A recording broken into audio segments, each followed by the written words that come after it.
Labadiena, mano draugai, bičiuliai, bendražygiai, labadiena paskyros Mozerio žinios prenumeratoriai ir svečiai. Šiandien yra 26 metų sausio 7, antradienis, ir šioje laidoje dar kartelį kalbėsime apie elektros energetiką. Bet pirmiausia, noriu pasakyti, kad ši laida yra transliuojama paskyroje Mozerio žinios tiek per Patreono platformą, tiek ir YouTube platformoje. Tai jeigu dar nesate paskyros Mozerio žinios prenumeratoriais, kviečiu tą padaryti. Prenumeruodami paskyrą Mozerio žinios YouTube platformoje jūs prisidėsite prie informacijos sklaidos. Na, o jeigu norite simboliškai prisidėti ir prie mano veiklos bei vykdomų darbų tęstinumo, galite tapti paskyros Mozerio žinios nariais. Tam tikslu ieškokite YouTube platformoje, mano paskyroje ieškokite funkcijos prisijungti. Na, o jeigu norite svariau prisidėti prie vykdomos veiklos ir tikiuosi jums svarbių darbų tęstinumo, apsilankykite Patreon platformoje, susiraskite ten paskyrą Mozerio žinios, užsiregistruokite, prisijungkite ir aš visą kitą informaciją atsiųsiu jums elektroniniu paštu. Šiandieną laidoje apie elektros energetiką, bet ne tik apie išmaniuosius elektros energijos skaitiklius. Pradėsiu nuo naujienų garantinio tiekimo vartotojams. 26 metų sausio 1 dieną pasikeitė garantinio tiekimo kainos skaičiavimo tvarka. Iki šiol garantinio tiekimo kaina buvo skaičiuojama tokia tvarka. Einamąjį mėnesį buvo įmama elektros energijos biržos Nord Pool vidutinė mėnesinė kaina. Prie tos kainos buvo pridedamas pridėtinės vertės mokestis, taip pat elektros energetikos įstatymų nustatytas, pavadinkime jį taip, antkainis. Ir tokiu būdu buvo nustatoma garantinio tiekimo kaina būsimam mėnesiui. Taigi 26 metų sausio mėnesio kainą mes sužinoję būtume, jeigu ta tvarka nebūtų pasikeitusi, mes būtume tą kainą sužinoję 25 metų gruodžio 31, jau tikslę galutinę kainą 26 metų sausio mėnesiui. Dabar taip nėra. 26 metų sausio mėnesio garantinio teikimo kainą mes sužinosime tik tai tada, kai pasibaigs 26 metų sausio mėnuo. Sausio mėnesio pabaigoje, paskutinę dieną sausio mėnesio, bus paskaičiuota vidutinė elektros energijos kaina pagal Nord Pool biržoje susiformavusią kainą ir prie tos kainos bus pridėti mano minėtos tos papildomos dedamosios pridėtinės vertės mokestis ir elektros energetikos įstatymų nustatytas 15% antkainis. Taigi prognozuoti garantinio tiekimo kainą į priekį jau mes nebeturėsim galimybės, nes, pasikartosiu, garantinio tiekimo kaina bus formuojama, einamojo mėnesio garantinio tiekimo kaina bus formuojama ne pagal praėjusio mėnesio biržoje susiformavusi kainos vidurkį, bet pagal biržoje susiformavusio einamąjį mėnesį biržoje susiformavusi kainos vidurkį. Tai tokia naujiena, kiek tai yra susiję su garantiniu tiekimu ir jo kainos apskaičiavimo tvarka. Dabar dėl išmaniųjų elektros energijos skaitiklių situacija yra tokia, kad aš toliau pagal vartotojų man suteiktus įgaliojimus atakuoju ESO, atakuoju Vertą, kitas institucijas. Atsakymai po truputėlį ateina. Vieną iš tų atsakymų, kurį pateikė energijos skirstymo operatorius, aš jau komentavau, tai yra atsakymas susijęs su išmaniojo skaitiklio atitikties deklaracija, kuri yra pagrindinis dokumentas atsakantis į klausimą, ar skaitiklis atitinka ar netitinka jam taikomus metrologinius reikalavimus. ESO šitą dokumentą atsisako pateikti, motyvuodama tuo, kad atitikties deklaracija yra konfidenciali informacija. Aš jau komentavau, kad tai yra netiesa, švelniai tariant, bet yra štai toks atsakymas ir mes dėl to atsakymo kreipėmės, aš pateikiau skundą, man įgaliojimų suteikusių vartotojų vardu pateikiau skundą Valstybinei energetikos reguliavimo tarybai, skundas yra gautas, užregistruotas, laukiame jo išnagrinėjimo rezultatų. Dėl atitikties deklaracijos pasisakė ir metrologijos inspekcija. Metrologijos inspekcijos atsiųstame atsakyme yra paaiškinta, kad ji kreipėsi į ESO su klausimu, su prašymu pateikti papildomus dokumentus ir informaciją. Ir pagal metrologijos inspekcijos atsakymą, kaip jame tai nurodyta yra, ESO lyg ir pateikė metrologijos inspekcijai atitikties deklaraciją. Na, aš tiesą sakant, nebejoju, kad atitikties deklaracija gal ir yra pateikta, bet tai neatleidžia įmonės ESO nuo pareigos atitikties deklaraciją susipažinimui pateikti ir pačiam vartotojui. Todėl klausimas dėl atitikties deklaracijos vis dar yra atviras. Kaip minėjau, šitą klausimą turės pagal jai pateiktą skundą vartotojų vardu, turės išnagrinėti Valstybinė energetikos reguliavimo taryba. Tai yra klausimą dėl to, ar pagrįstai ir nepagristai ESO atsisako atitikties deklaraciją susipažinimui pateikti elektros energijos vartotojams. Kitas klausimas, dėl kurio mes esame kreipęsi į ESO su pretenzija ir į kurį jau taip pat gavome atsakymą, tai čia dar viena tokia šventinė dovanėlė iš įmonės ESO, kabutėse dovanėlė vartotojams. Tai yra klausimas dėl išmaniosios apskaitos sistemos ir klausimas dėl išmaniojo skaitiklio naudojimo ir įrengimo instrukcijų, kodėl jos yra vartotojams nepateikiamos.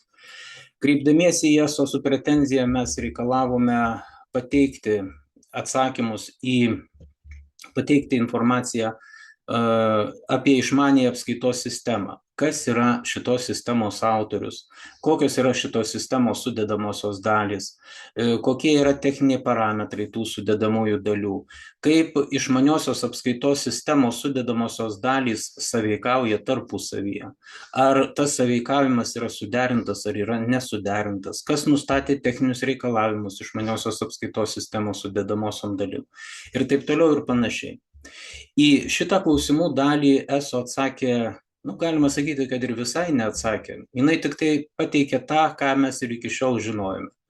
Kad kokia yra konceptuali išmaniosios apskaitos sistemos struktūra, bet apie vidurius, sakykime taip, tos sistemos, mums jokios informacijos nepateikta. Į tuos konkrečius klausimus, kuriuos aš ką tik paminėjau, jokių atsakymų ESO nepateikė. Vadinasi, šitas atsakymas, ESO atsakymas į pretenziją, kiek tai yra susijęs su išmaniosios apskaitos sistemos kaip visumos, kuri pagal elektros energetikos įstatymą yra iš elektros energijos suvartoto elektros energijos kiekį matuojančią priemonę.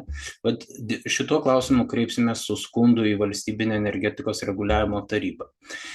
ESO taip pat įteikė dar kitą šventinę dovanėlę tuo pačiu atsakymu, atsisakė pateikti susipažinimui išmaniojo skaitiklio įrengimo ir naudojimo instrukcijas, motyvuodama tuo, kad šitie dokumentai yra konfidenciali informacija, jų negali neva tai pateikti dėl to, kad pasirašyta yra sutartis su gamintoju, o gamintojas tą informaciją, tos dokumentus, skaitiklio įrengimo ir naudojimo instrukcijas laiko konfidencialia informacija ir kažkokiais tai autorių teisės objektais, kas yra visiška nesąmonė.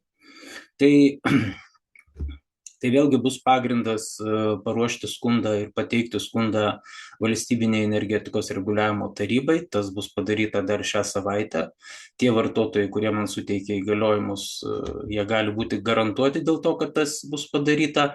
Na, o paties skundo pavyzdys aš jį publikuosiu jau Patreon platformoje Mozerio žinios ir tie vartotojai, kurie savarankiškai gina savo teises ir teisėtus interesus ir yra paskyros Mozerio žinios prenumeratoriais Patreono platformoje, galės tuo skundo pavyzdžiu pasinaudoti ir pateikti jį savarankiškai.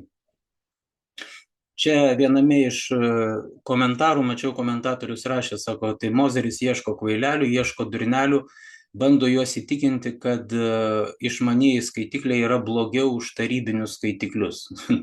Kvailas komentaras, nieko čia daugiau negali pasakyti.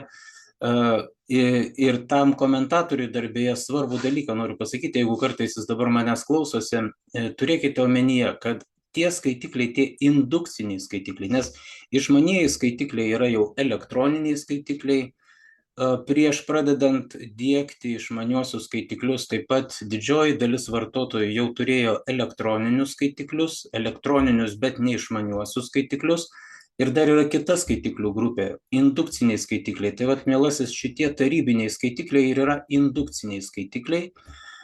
Tai noriu jums pasakyti tokį dalyką, kad pagal metrologijos inspekcijos viršininko įsakymų patvirtintą matavimo priemonių periodinių patikrų laiką, intervalą, indukciniai skaitikliai periodiškai turi būti tikrinami kas 16 metų. Tuo tarpu elektroniniai skaitikliai, įskaitant, aišku, ir išmaniuosius skaitiklius, jų periodinės patikros laikas yra 12 metų. Tai va dabar pats savo atsakyk į klausimą. Kodėl tas indukcinis skaitiklis, arba kaip tu jį vadini, tarybinis skaitiklis, kuris yra toksai tavo supratimu nepatikimas, periodiškai turi būti tikrinamas kas 16 metų, o elektroninis skaitiklis, kuriuo yra ir išmanusis skaitiklis, turi būti tikrinamas kas 12 metų. Manau, protingi tą supranta ir papildomai aiškinti to nereikia. Dabar dar yra vienas įdomus dalykas, kad kalbant apie vartotojus, kuriuos atstovauju suteiktų įgaliojimų pagrindu, aš kreipiausi į įmonę ESO, pranešdamas, kad aš tuos vartotojus atstovauju. Ir paprašiau įmonės ESO, kad visa informacija, kuri yra susijusi su išmaniųjų skaitiklių diegimu, kuri yra skirta būtent mano atstovaujamiems vartotojams, įmonė ESO siūstų ne individualiai tam vartotojui, o man kaip to vartotojo atstovui. Į tą gautą prašymą įmonė ESO pateikė atsakymą, kad ji negalinti to padaryti, nes, matot, jų sistema yra suformuota ar sukonfigūruota, ar aš nežinau, kaip čia pavadinti, taip, kad jie negali atskirti informacijos, kuri yra susijusi su išmaniaisiais skaitikliais, nuo visos kitos informacijos, kuri yra skirta vartotojui. Vartotojas yra savitarnos svetainėje nurodė savo kontaktus ir tuo adresu, kurie yra nurodyti interneto svetainėje, savitarnos svetainėje, įmonė ESO tam vartotojui siunčia visą informaciją, tiek informaciją, kuri susijusi su išmaniaisiais skaitikliais, tiek ir bet kokią kitą informaciją, ten pavyzdžiui, kokias tai sąskaitas už garantinio tiekimo paslaugą, ar pranešimus apie laikiną elektros energijos nutraukimą dėl to, kad bus atliekami kokie nors planiniai elektros tinklo tvarkymo darbai ir taip toliau. Tai gavę šitą atsakymą, aš pirmiausia pagalvojau, tai kaip čia jūs dabar išmanioji apskaitos sistema, taip viskas modernu, taip viskas šiuolaikiška ir jūs negalite susitvarkyti tokio elementaraus klausimo, kai atstovas pagal įgaliojimą sako, prašau informaciją skirtą mano atstovaujamam asmeniui siūsti ne mano atstovaujamam asmeniui, o tiesiogiai man kaip jo atstovui. Ir ESO nesugeba to padaryti, aiškindama kažkokiomis tai techninėmis kliūtimis. Tai ką čia mes galim daugiau komentuoti, turbūt nelabai ką yra ir daugiau komentuoti. Aš tik tai pasakysiu tiek, kad žinoma nesutinku su tokiu atsakymu ir dėl jo taip pat bus kreiptasi su skundu į Valstybinę energetikos reguliavimo tarybą. Tai šiandieną tiek. Ačiū tiems, kurie klausėsi, dėkoju tiems, kurie mane išgirdo. Palinkėsiu savo ir visiems jums šiais metais, kad jie būtų kupini sveikatos, stiprybės ir sėkmės. Iki, mielieji, iki kitų susitikimų.